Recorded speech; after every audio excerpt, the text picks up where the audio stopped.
So, we know as of late in the past several years that one of the more popular animation genres or subgenres of animation to get the live action treatment is anime. And sometimes it's successful and sometimes it's not. Sometimes it gets a negative reaction, sometimes it gets a positive, if not a mixed reaction. We know this. I mean, for example, one of the more, I guess you could say, um, popular anime adaptations that got a live action adaptation, but was done by James Cameron, was Alita Battle Angel. And everybody was looking forward to James Cameron's version of it because they knew not only was he a fan of the original anime and manga, but they kind of knew that if him being a fan and having him on board was going to help it out, that basically they were going to get a decent adaptation. And in a way they did. People really liked it. They really did. But with that said, we also know that other animes have gotten that treatment too. We know that Ghost in the Shell got the anime treatment. I mean, not the anime treatment, but the live action treatment with Scarlett Johansson's film. And we know recently that Cowboy Bebop got the live action treatment through Netflix. So we know they're no strangers to it. And there is word going around that Akira and Evangelion are also in the running for live action adaptations, whether as movies or series. That all depends on what the outcome could be. But the question is, when you look at those films, those animes, you have to ask yourself, how in the world are they going to adapt, an anime, or a couple of animes, I should say, that are known for their WTF-ness? In other words, going outside the box and just, visually giving you something that you will not forget. I mean, we know, like, Evangelion, they're no strangers to this, and you can find the end of Evangelion, which is the 97-98 movie, as a good example on Netflix. You can find there exactly what I'm talking about, especially with the ending. Akira, of course, is no stranger to it, especially throughout its film and the ending. So you have to wonder to yourself, how are they going to maybe adapt those to live action properties? And include the well-renowned visualizations of WTF-ness that both animes, depending on what versions you see of them, or what incarnations or reboots or whatever are presented. It's like you wonder. It's like, how are they going to bring that all to the table? That is a good question. But there is one anime that makes me wonder, if it was to get that treatment too, one anime manga that is, if it was to get the treatment too, how would they include some of its WTF-ness, especially a certain, I guess you could say, controversial climax in its anime film from 1999. Of course, I'm talking about Revolutionary Girl Utena, or Utena, and basically not only its series and its manga, but also the movie. Because when you look at something like Utena, Revolutionary Girl Utena, or as it's otherwise known as the adolescence of Utena or Utena, you have to wonder, like, if they look at the movie, which is basically a retelling, a reboot of the entire series itself, all come together in one film. You have to really ask yourself, okay, how are they going to explain, if they were to do a live action version of that, the ending? And of course, the ending I'm talking about is Utena, going into a freaking car wash of all things and being turned into a car. How are they going to explain that? How are they going to work around that?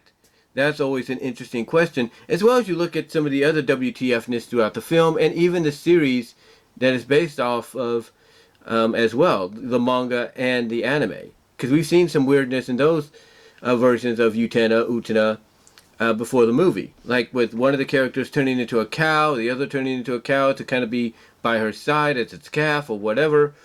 We see a lot of these WTF visuals, and, it makes you wonder, like, if a studio, American studio that is going to adapt this, how are they going to adapt it to the point that, it makes sense, it stays true, to its source material, but also adds in their own twist to it. In other words, adds in their own, interpretation of how this how they could of how the story could be presented for a new audience.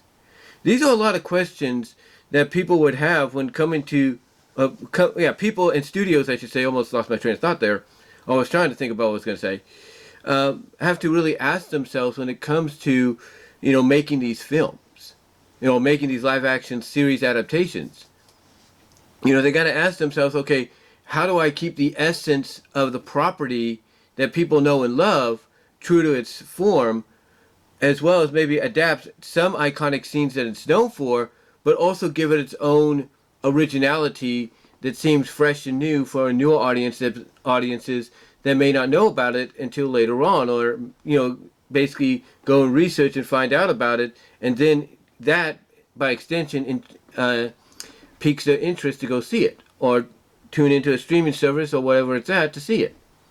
Those are a lot of questions. Like the people that want to work on the Akira live action film or series have to wonder, okay, how are we going to adapt these iconic moments from the film? How are we going to adapt that iconic, motorcycle skidding moment, from the film? How are we going to, adapt that climax version of the film? How are we going to do all that?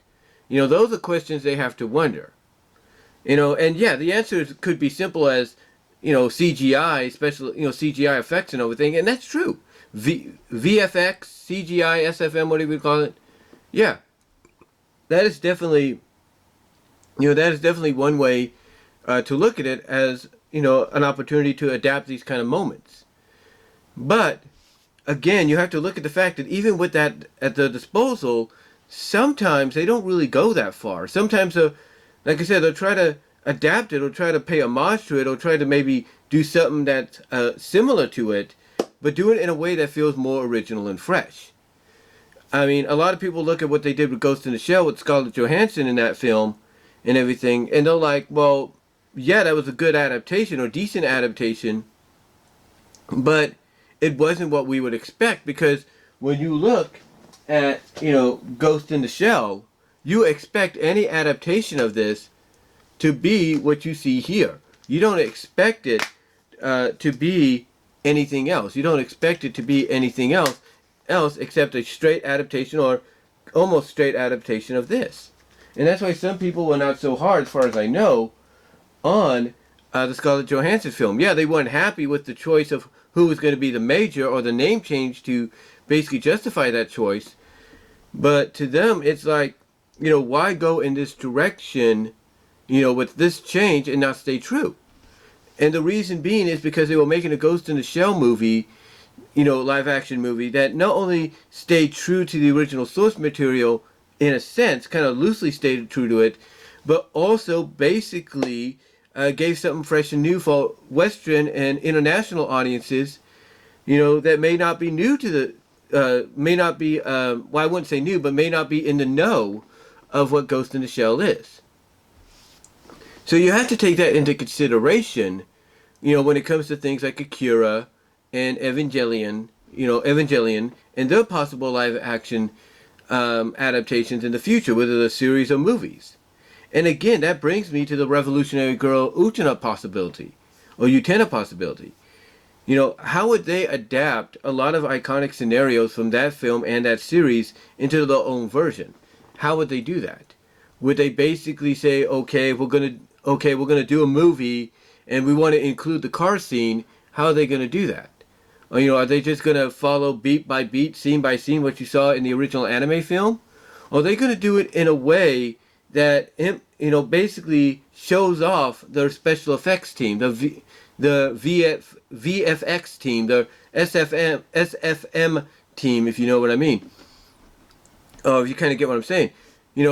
How are they going to think, okay, how can we do this, and by keeping this scene in that people know about and people are going to probably expect to see, how can we do it, but do it almost scene by scene, or kind of pay homage to it or whatever? And again, the opportunity to them to really let those effects, those CGI, SFM, VFX effects be spotlighted, is right there for them, but the question is, do they bring up a freaking car wash? Something that looks like the car wash? Or do they do something to where maybe lightning strikes down on Utena or Utena, what have you pronounce her name, and suddenly she just, like as soon as it hits her ring, she takes it off, maybe hands it to Aki, I think that's her name, and all of it, I think that's her name, Aki, I think, and she just suddenly starts morphing a la Turbo Teen or something like that. Is that what we're going to get? I don't know. Now, I know in Japan they've done live action adaptations of Utena. They've done live action adaptations of Cutie Honey. The kind of, animes that have the characters change and all that sometimes, or go through metamorphoses. But again, the question, and they do it decently. They do it in a way that works around the budget they have. But, when you look at the Western side of things, when you look at the American side of things, you have to wonder, how would they do that here? How would a studio like, let's say, Sony or Universal or Lionsgate or whoever, how would they be able to basically take, what we know of and expect and make it into something that, like I said, stays somewhat true to that material, and incorporates some of those scenes in a way that's identical, if not similar, but also makes it its own. Those are a lot of questions people have to, ask themselves, that being studios and the higher ups at the studios, and those that, that approach the studios, like the directors and writers and all that want to make this happen. They have to ask themselves, how do we make this movie be, somewhat true to the source material, add in these iconic scenes, but also give it its own little originality twist to, get people invested in the film that, may not know about the property.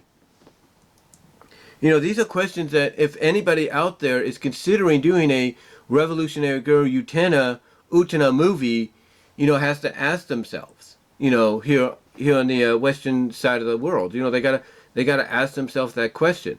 The same thing with the people wanting to do the live action Akira and a possible live action Evangelion.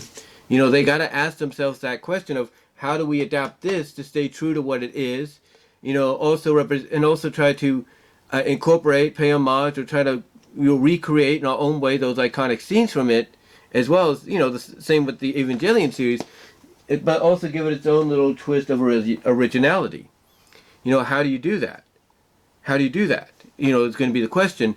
And I think the best example they should take, even though it's not a straight, true adaptation, I think the best example they should take is here. Look at what James Cameron did with Alita Battle Angel. They look at what he did with this, and I think they can get a good idea of how to adapt, an anime decently to live action, whether it's as a movie, as a series, that doesn't upset anybody. It doesn't upset anybody, whatsoever. But anyway though, guys, I just wanted to come on here.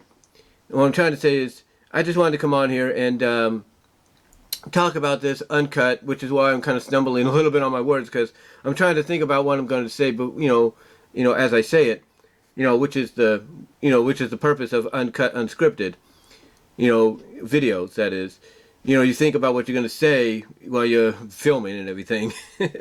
But anyway, I just wanted to come on here, give you my thoughts on, exactly what I think has to be done, what people that write a script for these, bring up the concepts, get them approved and all that, what they have to really think and consider and ask themselves, when it comes to making these live action adaptations of these animes, a reality. They got to ask themselves a lot of those questions.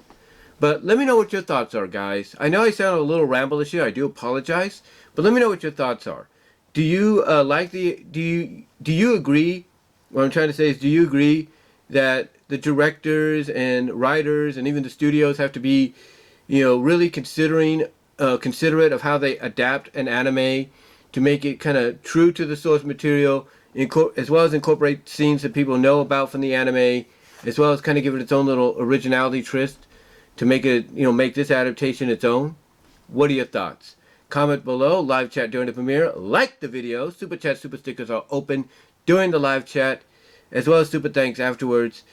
Also, check me out at patreon.com/bwroses for support there with the $1, $3 tier. You can also check me out at Venmo at Brian-Warmer-2 and at Cash App at BWRoses98. You can help me there financially right away with support.